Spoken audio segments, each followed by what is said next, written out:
চাটনি তৈরির জন্য প্রথমে এখানে নিয়েছি আমলকি। এখানে আমি লেবুর রসে চোবানো আমলকি নিয়েছি, আপনারা চাইলে কাঁচা আমলকি ব্যবহার করতে পারেন। সাথে নিয়েছি লবণ, কাঁচামরিচ, রসুন, আর তার সাথে দিয়ে দিচ্ছি ধনেপাতা।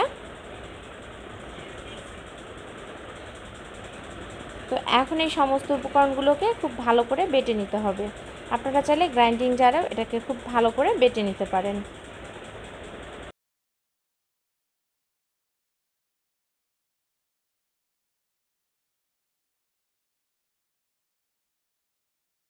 তো চাটনিটা আমাদের খুব ভালো করে বেটে নেওয়া হয়ে গেছে, দেখতেই পাচ্ছেন। এখন এটাকে একটা বাটির মধ্যে তুলে নিচ্ছি।